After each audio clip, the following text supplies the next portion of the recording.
I recently picked up the DJI Osmo Pocket 3. I thought it would be a cool tool to have in the lineup to do a little bit more vlogging and to maybe use as a bit of a B-cam. But I don't know, I've had it for a couple weeks now. I'm not fully sure on what I think of it yet. I thought what would be neat today was to compare this versus that. And we really wanna see where this thing fits into the lineup, if it's worth the money, and maybe the results of today's test will help me decide what I'm gonna do next with this camera. I'm gonna test it in a few ways. We're gonna do some walking tests. I'm gonna do a little bit of B-roll tests. Well, this counts kind of as my talking head tests. Could you use this as your one-trick pony to do it all? Or is it worth shelling out the extra bucks for a real camera, a real microphone, and then maybe just using this when you need it? I'll try showing you some of the footage, see if you can guess which one is which, and then at the end I will talk about what I think, what I'm gonna do, etc. Let's get into it right now. Before I show you the clips, I wanted to quickly add that I'm not shooting any log, there's no picture profiles or anything, it's on auto white balance, auto ISO. I have all of the cameras opened up as wide as they can go. With the Sony, I use my Tamron 17-28 opened wide at 17mm because I do put on dynamic active stabilization for this camera. On my phone, I also turn on video stab. Everything on all of these cameras is very vanilla, and I'm shooting at 4K 60. Here we go. All right, we're in the backyard, just walking. Let's look at the colors and the shadows. How's the smooth and bumpiness? Does this one look different from the last one? Oh, this looks pretty good too. It's trickier than you thought, huh? Do you know which one is which already? All right. Oh, the little cutie pie. A little bit of warbling in the background there. All right, yeah. Maybe the colors look a little different. Ooh, this one looks a little warmer. You know, I was pretty surprised. The little Samsung S21 is still doing pretty good. So let's bring it in a little bit of lower light. We're on the inside now. This room is quite dark. Quite a lot of detail there. All right. Oh, we noticed that when the shadows, yeah, the color drops a little bit. It'll be interesting to see when I go into YouTube how this looks. All right, we're seeing some crumbling footage there. All right, maybe now you can tell a little more about which is which. Look at that bokeh on number 1. Number 2, maybe not so much. The sharpness is there. Number 3 definitely has that warmness. All right, if you can't tell by now, number 1 is in fact the Sony ZV-E1, the full frame. Number 2 is the DJI Osmo Pocket 3. And number 3 is my 2-year-old Samsung S21. Not a ton of bokeh going on back there. All right, with the Sony, when the sun blasts my face there, look at all that detail on my face. The camera adjusts on the fly pretty nicely. All right, here's the DJI, and it's there's clipping. It's losing a lot of detail there, but it recovered pretty quick. I was happy with it. The footage in the background looks smooth. Now with the camera, with S21, it did pretty good. You know, with all the digital stab turned on, it's cropped in quite close. Same with my Sony here. I've got dynamic active stab on, and it's punched in pretty close. Here's with the Pocket 3. It's handling it pretty good with the sunlight there. And my little Samsung is not bad. Outside, it's not bad. Okay, here I'm just trying to get a little bit of, you know, capturing the environment. Just trying to see how it looks on all the different ones. Get the smoothness of the panning, and you know, it looks good. We're just at the golden hour here. And hey, look at the little Samsung, you know, I'm in 4K 60 for all of this. And I think the Samsung is doing better than I thought that it would. Now on this test here, I'm walking around, and with the Sony, it's fine. The colors are good, it can punch in, but it's kind of boring, right?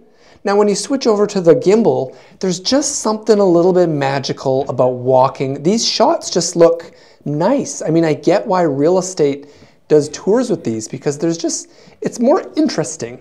See, because now when we go back to the phone, it's just like I'm just walking in some house here, my house, but it's just kind of boring, you know, it's not interesting. You can see signs that the low light, well, we'll see more about that in a second. Now for the last little test here, I start upstairs with the light behind me, And we're gonna go walk downstairs into a very dark hallway. I'm speeding it up here because I know you've seen a lot of my face already.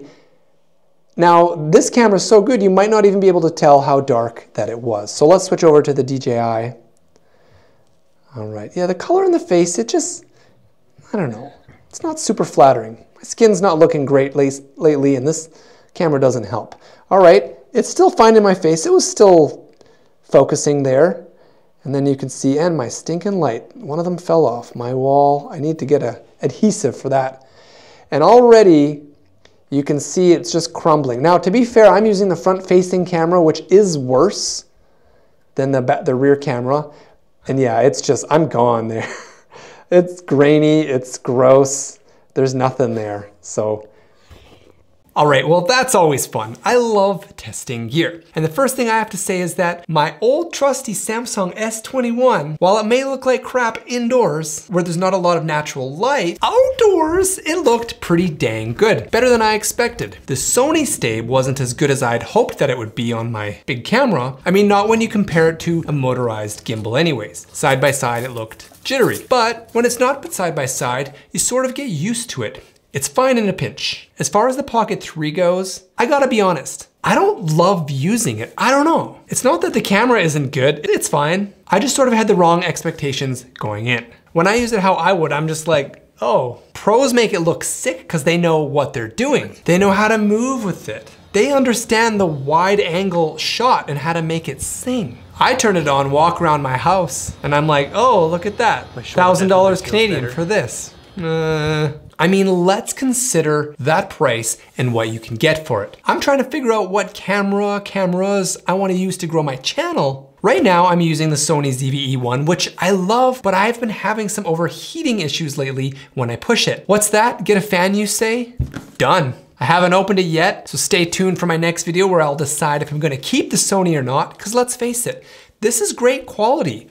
I'm using no picture profile in this video. This is basic out of the camera footage right here. I love the sensor. Now, going back to the $1,000 I paid for this, I was hoping for a little more than this because I don't think it's a one camera to do everything that all new creators should get. I mean, it's obvious a small camera sensor isn't gonna compete with a full frame. However, an APS-C one with the right lens can. And I could buy a Sony ZV-E10 for what, 800 bucks? Maybe purchase the old Sigma 16mm again and have that as a B cam, or maybe get a different lens on there and it could be my vlogging cam. I think this money is better spent elsewhere for myself and for probably most newer creators out there. I think there's a place for this Pocket 3, but it's not here. Not with me. I think I'm gonna return it. Like sometimes when you buy things, like when I bought the M3 Max, it was so good that even though it cost that much money, I was like, maybe I should keep it. But with this, I'm just not getting that. If it was waterproof, maybe. I know that's a big ask. That would be pretty fun, but it's not. We'll see. And with that money too, right? I mean, I could also invest in a newer phone, maybe the newer iPhone or an S24 Ultra. I'd be able to capture some decent footage with those, I'm sure. I had two cameras for a hot minute there with the Sony and that little Canon M100, but the different codecs were annoying to work with. And even further back, I had two Sony A6400s for a while, and that was fun. Files were the same, it was great. I'd love to have two cameras in the same ecosystem. I think two camera angles is really neat for the talking head stuff, and it just makes comparing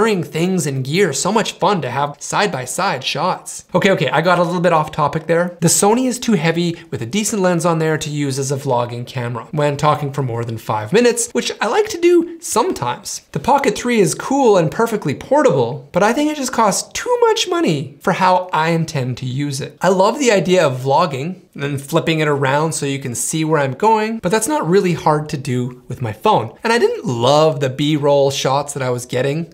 It wasn't anything more special than what my phone was doing, and especially not obviously as good as the full frame. In a perfect world, I would hold my cell phone vertically and it would shoot in 16:9, but it doesn't. I have to hold it like this while vlogging, and that's kind of annoying. but in an effort to save money, I think I'll give it a shot in the future. All right, so what's my takeaway after making this video? When I come back to the computer and work on footage, there's nothing like looking at and working on full frame footage. It's just the best, especially when I shoot indoors. Outside, however, my old cell phone, which I had zero expectations with, surprised me with how good it looked. So I think for now, when I wanna go do some heartfelt walk and talks, I'll just use that. Look, my tests aren't the best. I know that. If you're a traveling type, my gosh, a camera like the Pocket 3 would be just gnarly for that. But don't trust me as a stay-at-home dad. If you plan on being a travel person, maybe this is the right camera for you. However, if you've watched my channel for a while now and you think you'd use cameras in a similar fashion, then maybe my opinion does matter. And in that case, I would suggest skipping this camera and just get better at using your phone or saving up for a better camera. I'd rather have an APS-C or a full frame camera any day of the week rather than the Pocket 3 for making and growing a YouTube channel. So what about you? What did you think about the results? Any surprises? Let me know in the comments below. If you know me, you know I love talking about this stuff. Also, what do you think I should get next? I'm always on Marketplace, shopping around, looking for deals. We'll see what comes up next. All right, that's it for today. In case you want to see more about the Pocket 3,